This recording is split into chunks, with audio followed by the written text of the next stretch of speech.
Next heading डालेंगे wave number.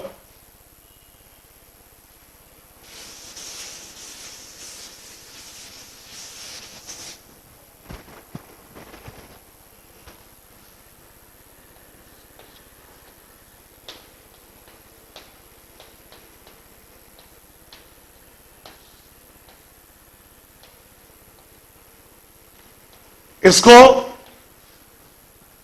Mu के ऊपर बार लगा के रिप्रेजेंट करते हैं और सिंपली इसका फॉर्मूला लिखेंगे, it is equals to 1/λ।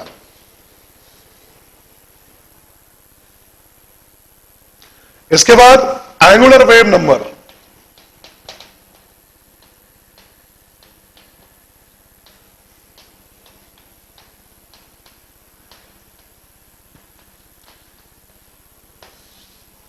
And k is equals to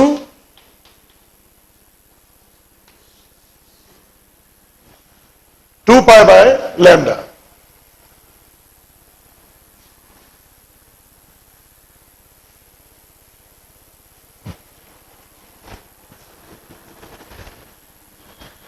Next, intensity of wave।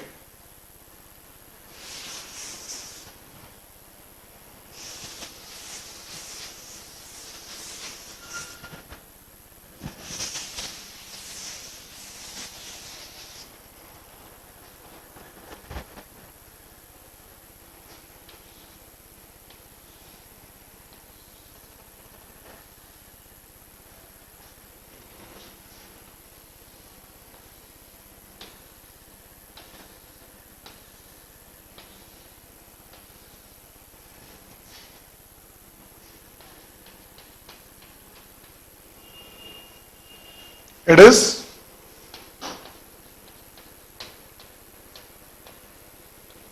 normal area, it is energy due to energy in form of wave। अगर किसी मीडियम के थ्रू वेव जो है वो ट्रांसमिट हो रही है, एनर्जी ट्रांसमिट हो रही है, एनर्जी ट्रांसमिट जिस रास्ते से हो रही है उसके परपेंडिकुलर यूनिट एरिया, ये एरिया है और इसका ये छोटा सा हिस्सा, it is unit area, unit normal area. इसके थ्रू जो एनर्जी ट्रांसमिट होगी that is known as intensity of wave. तो हम लिखेंगे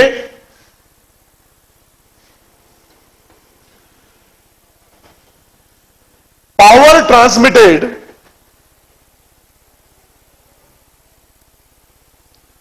through unit normal area, power transmitted through unit normal area or energy transmitted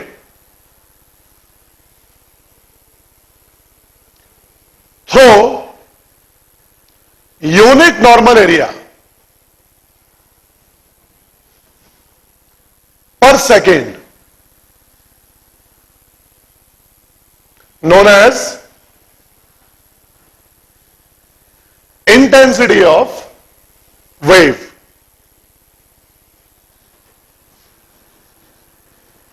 intensity को I से represent करते हैं और इसकी यूनिट होगी पावर यानी वाट,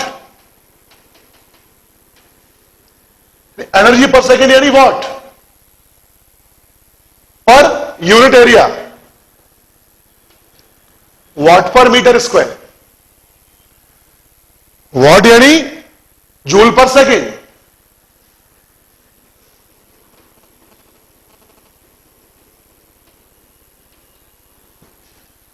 तो इसकी यूनिट हो जाएगी वाट पर मीटर स्क्वायर या joule per second metre square. और आगे इसको डेराइव करेंगे, पर अभी आप डायरेक्टली लिख लीजिए I is proportional to A square. आगे इसको डेराइव करेंगे, अभी डायरेक्टली लिखेंगे the intensity is directly proportional to square of amplitude of wave. तो यूनिट नॉर्मल एरिया से पर सेकंड जो एनर्जी ट्रांसफर हो रही है that is known as wave intensity, और it is directly proportional to A square. तो ये बेसिक वेव्स के बारे में अपन को पता होना चाहिए। ये फिनिश हुआ। अब इसके बाद नेक्स्ट हेडिंग डालेंगे mathematical condition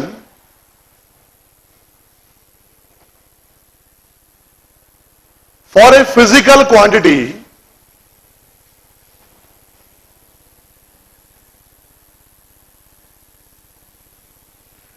to propagate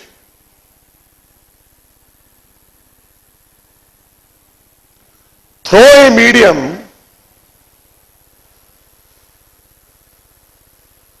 in form of wave। अब इस चीज को सभी बहुत ध्यान से समझेंगे।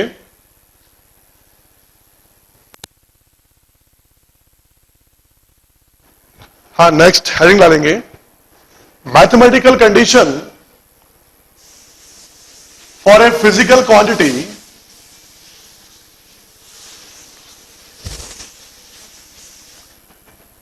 for propagation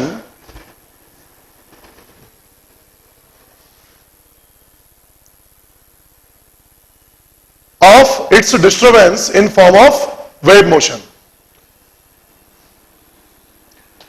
यानी कोई भी फिजिकल क्वांटिटी, क्योंकि वेव मोशन का मतलब क्या होता है, किसी फिजिकल क्वांटिटी में डिस्टर्बेंस, और वो वेव के फॉर्म में प्रोपेगेट हो जाए। इसको समझने के लिए ध्यान से जो मैं चीजें यहां बता रहा हूं उसको ध्यान से समझेंगे। मान लीजिए y is a function of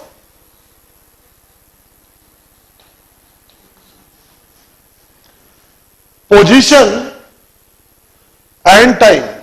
अब यहां y मान लो प्रेशर हो गया, x यानी ये दूरी हो गई मीडियम में ओरिजिन से डिस्टेंस, टाइम t, जो पार्टिकल है इसमें जो डिस्टर्बेंस है वो फिक्स तो रहेगा नहीं, फिक्स रहेगा तो फोटो जैसा बन जाएगा, वो वेरी करेगा।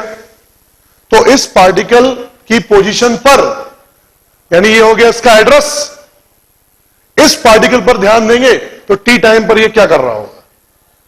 तो y is a function of x and t, यानी x दूरी पर t टाइम पर क्या हो रहा होगा फिजिकल क्वांटिटी y के साथ। y is a function of x and t।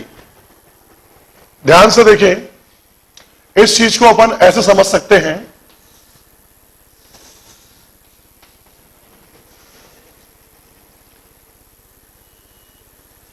मान लीजिए ये फंक्शन है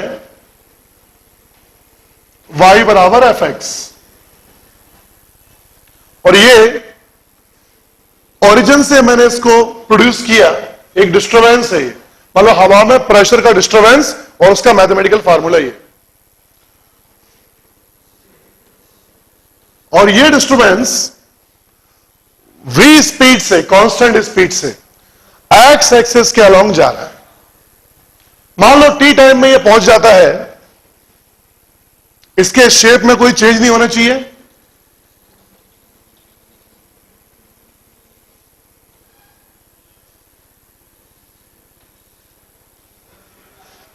इस पॉइंट से ए पोजीशन पर।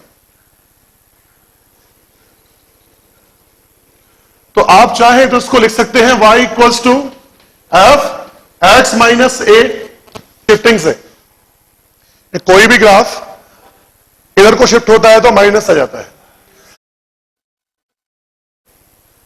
ए is the distance covered by such function या by such disturbance in time T, T time में यहां पहुंच गया, तो हम चाहे तो लिख सकते हैं डिस्टेंस बराबर वेलोसिटी इनटू टाइम, तो इस फंक्शन को हम बोल सकते हैं F X minus V T. तो हम बोलेंगे y इक्वल्स टू एफ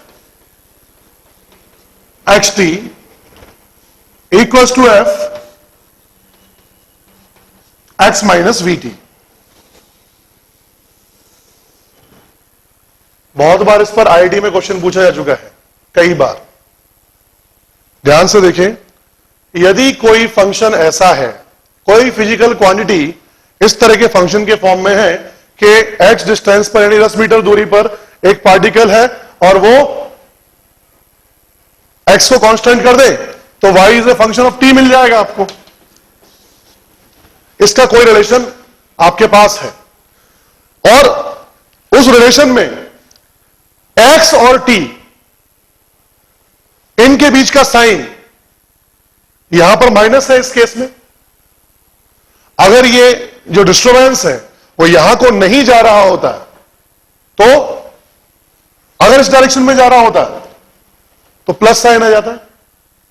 अगर y बराबर, ये y is a function of x and t और x और t के बीच में प्लस या माइनस का साइन है, यानी फंक्शन लिख रहे हैं अपन पूरा, और उस फंक्शन में x और t ना तो मल्टीप्लाई में आते हैं ना डिवाइड में आते हैं, केवल इनके बीच में प्लस माइनस साइन आए।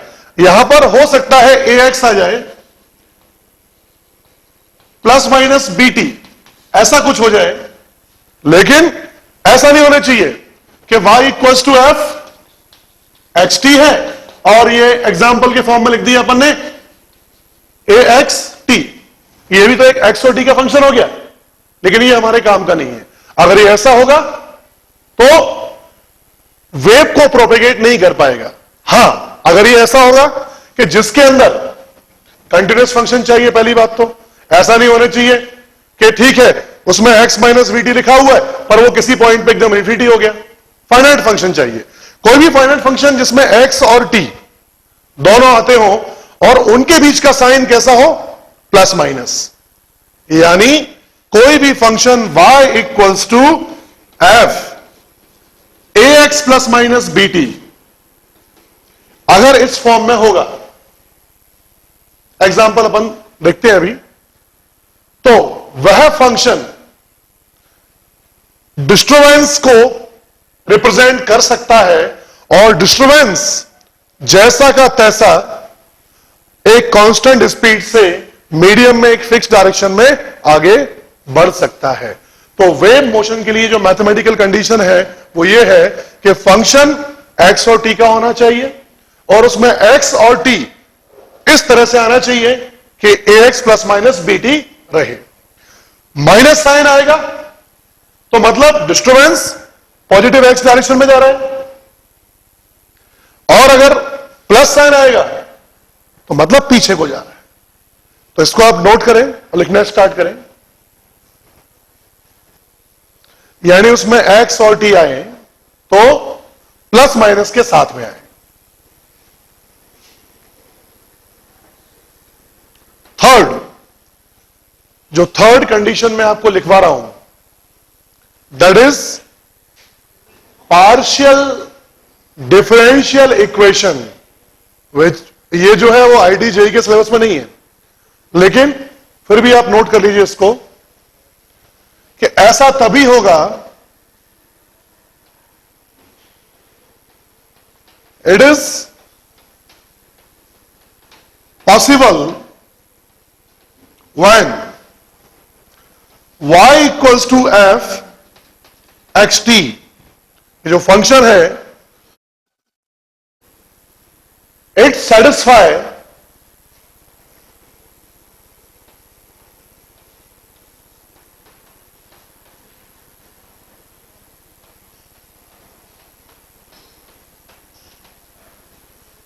To such differential equation.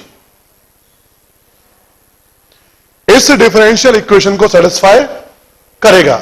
कोई भी फंक्शन आपको चेक करना है तो पहले उसका पार्शियल डिफरेंशिएशन टाइम के रेस्पेक्ट में निकाल के डबल बार, और फिर एक्स के रेस्पेक्ट में निकाल के, अगर उसमें डायरेक्ट ऐसा रिलेशन बनता है या कोई कांस्टेंट आता है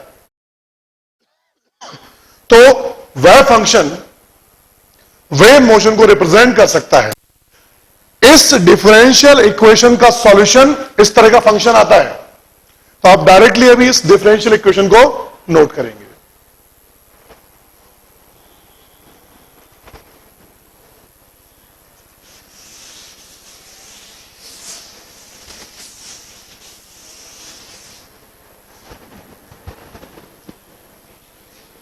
नोट करके लिखें y इक्वल्स टू एफ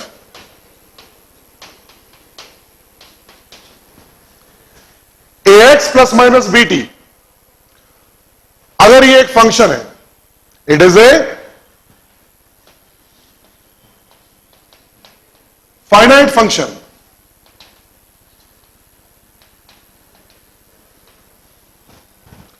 अगर ये एक फाइनाइट फंक्शन है at all X and T, तो फर्स्ट हमको यह पता है कि यदि एक्स ए एक्स और बी टी के बीच का जो साइन है वो माइनस है, तो माइनस साइन से मतलब वेव किस डायरेक्शन में प्रोपेगेट हो रही है, फिर पॉजिटिव एक्स डायरेक्शन में, प्लस आएगा तो नेगेटिव एक्स डायरेक्शन में। तो हम लिखेंगे इसमें when the sine between A X and B T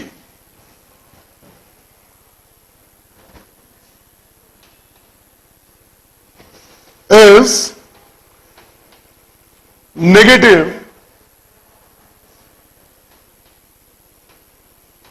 the wave is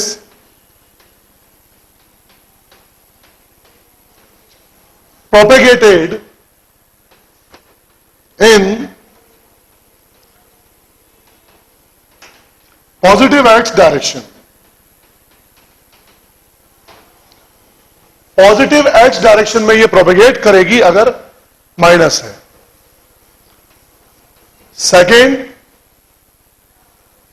second note कीजिए,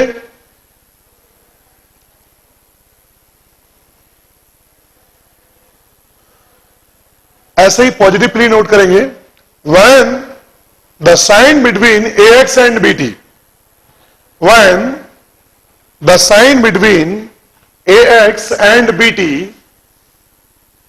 is positive,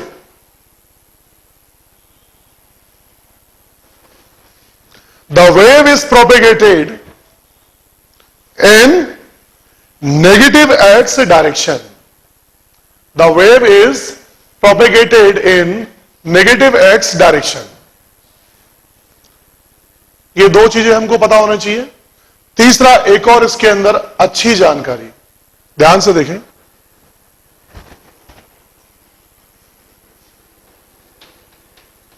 speed of wave equals to B by A. पहले वाला जो फंक्शन था y equals to X minus B T, इसमें time का जो coefficient था v था, x का 1 था, तो b की जगह पे यहां पे v आ गया और a की जगह 1, तो v is the wave speed. Similarly यहां पर b upon a is the wave speed, coefficient of time upon coefficient of x। Directly इससे देखकर हम वेव स्पीड मालूम कर सकते हैं। ध्यान से देखें,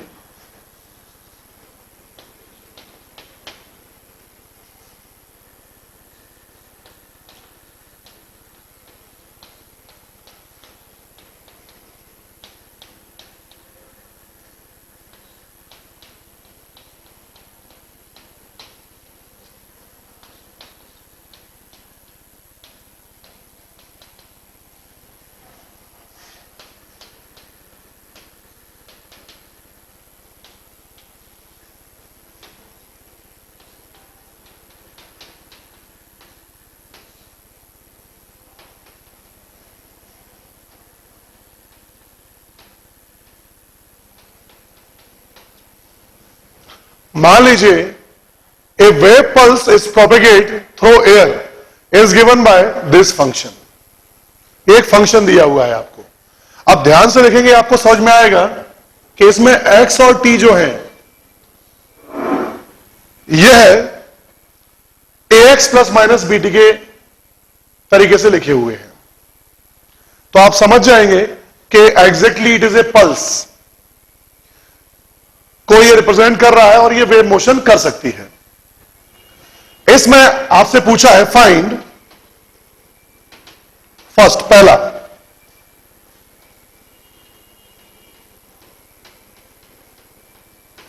wave speed, second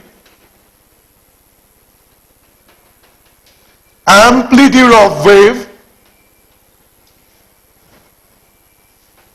third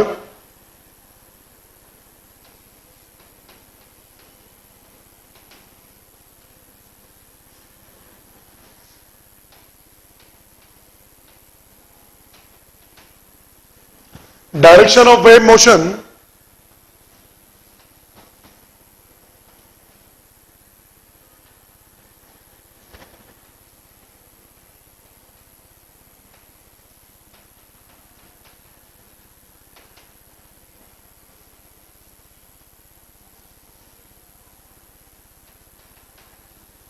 and shape of pulse at t equals to 0. Wave speed हम देखेंगे कि जो फंक्शन है ये ax प्लस माइनस बीटी के जैसा है, इसमें जो 12 है दैट इज b और a की जगह पे है 4, तो डायरेक्टली वेव स्पीड इसकी आ जाएगी coefficient of t upon coefficient of x, 12/4। यहां पर आपको यूनिट दिया होगा, मान लीजिए इट इज इन सेंटीमीटर, तो फिर x को जो भी मल्टीपल होगा और जो इसका टाइम का यहां पर, तो आपको दिया होगा कि डिस्टेंसेस जो है वो सेंटीमीटर में मेजर कर रहे हैं या मीटर में, तो यहां पर अगर ये सेंटीमीटर में दिया है तो स्पीड सेंटीमीटर पर सेकंड निकल कर आएगी, ये मीटर में दिया है तो मीटर पर सेकंड निकल कर आएगी, यहां सेंटीमीटर दिया है तो स्पीड सेंटीमीटर पर सेकंड में निकल कर आएगी। तो first wave speed is coefficient of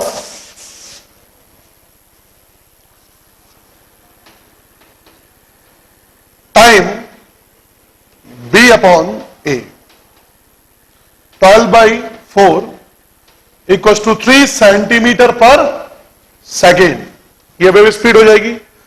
direction of wave motion simple है, माइनस साइन है यहां पर, तो in the direction of positive X axis amplitude of wave,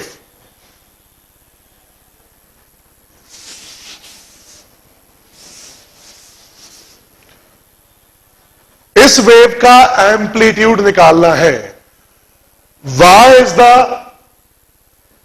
disturbance और y की मैक्सिमम वैल्यू ही एम्पलीट्यूड होती है, और मैक्सिमम वैल्यू कब मिलेगी, जब x इक्वल्स टू 0, ये डिनोमिनेटर सबसे छोटा कब होगा, जब ये पूरा 0 होगा, x equals to 0, t equals to 0, या कुछ ऐसा हो कि ये मिला के 0, इसको 0 कर देंगे, तो 6/3 2 centimetre is the amplitude.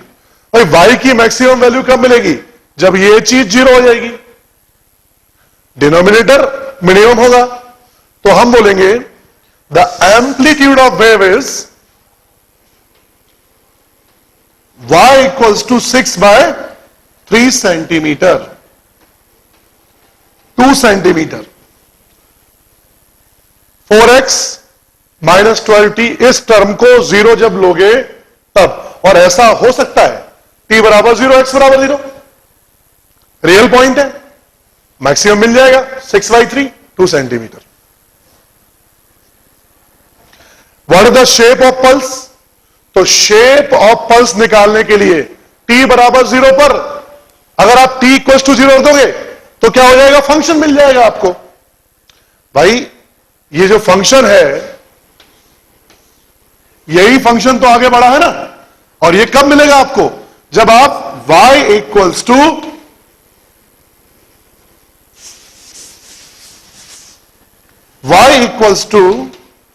f x minus V T में t इक्वल्स टू 0 पुट कर दो तो आपको पूरा फंक्शन मिल जाएगा जिससे आप इसका शेप बना सकते हो। तो इसका शेप बनाने के लिए आपको पुट करना पड़ेगा t equals to 0। It is 3 plus 4x square, ये x स्क्वायर 1/x स्क्वायर का शिफ्टेड कर्व है, इसलिए इसका जो शेप आएगा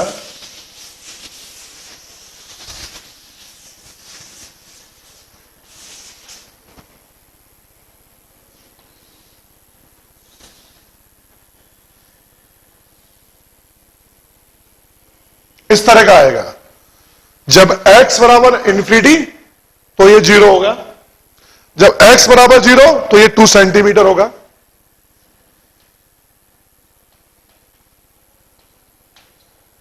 इस तरफ x की वैल्यू प्लस माइनस दोनों रख सकते हैं।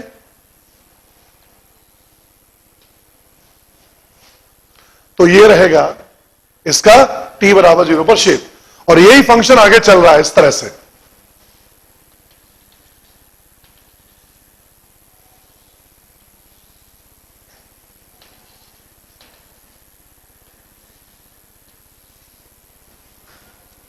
यही मूव हो रहा है पूरा, that is.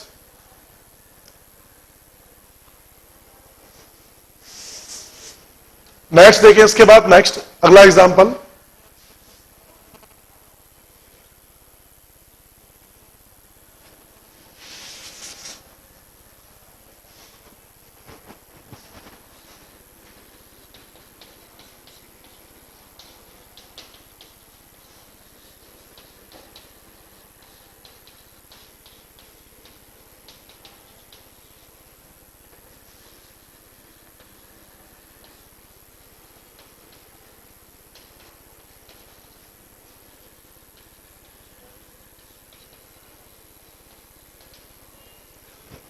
which of the followings are represent to the wave function?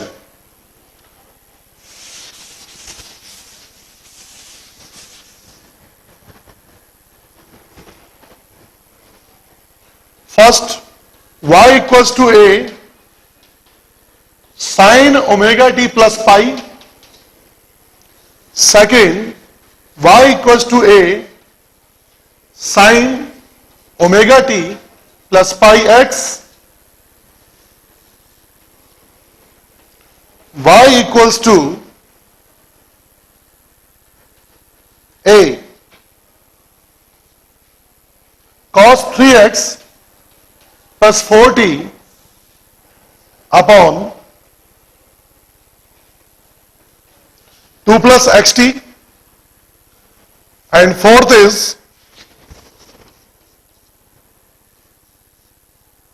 y equals to a naught e to the power minus ax plus bt। चार फंक्शन आपको दिए हैं, आपको देखकर बताना है कि इनमें से कौन सा फंक्शन वेव मोशन को रिप्रेजेंट कर सकता है। फर्स्ट को जब हम ध्यान से देखते हैं तो समझ में आता है कि it is only y equals to F T, x कहीं आता ही नहीं है इसमें, तो ये y equals to F X T यानी पहली कंडीशन कोई फिलअप नहीं कर रहा है, इसलिए it can not represent to the wave motion. ये वेव मोशन को रिप्रेजेंट ही नहीं करेगा क्योंकि इसमें x ही नहीं आ रहा है। सेकेंड वाले को देखें, पहली चीज साइन का फंक्शन सभी जगह फाइनाइट होता है, तो it is a finite function. दूसरी कंडीशन, इसमें ए एक्स प्लस बी टी आ रहा है तो फाइनाइट है, और ए एक्स प्लस बी टी के स्टाइल का है, तो ये वेव मोशन को रिप्रेजेंट करेगा। हमारे सिलेबस में बस इसी टाइप की वेव है जिसको हम बोलते हैं साइनोसॉइडल प्रोग्रेसिव वेव। थर्ड, इसमें एक्स और टी दोनों हैं, लेकिन एक गड़बड़ है यहां पर। यह नहीं होना चाहिए। एक्स और टी आए तो हमेशा उनके बीच का साइन प्लस या माइनस हो। यहां पे मल्टीप्लाई है तो यह गड़बड़ है, यह वेव मोशन को रिप्रेजेंट नहीं कर पाएगा। It is a finite function. X की सभी रियल वैल्यूज के लिए, टाइम की सभी रियल वैल्यूज के लिए फाइनाइट है। और ax प्लस माइनस बीटी के तरीके का है, तो ये वेव मोशन को रिप्रेजेंट कर देगा। तो केवल सेकंड और फोर्थ ही वेव मोशन को रिप्रेजेंट करेंगे। ये तो एक कंटिन्यूअस वेव को रिप्रेजेंट करता है और ये एक पल्स को रिप्रेजेंट करेगा, लेकिन अल्टीमेटली बोथ आर, चाहे पल्स जाए चाहे पूरी एक वेव जाए, वेव मोशन कहलाएगा। सेकंड और फोर्थ। किसी कोई डाउट है इसमें?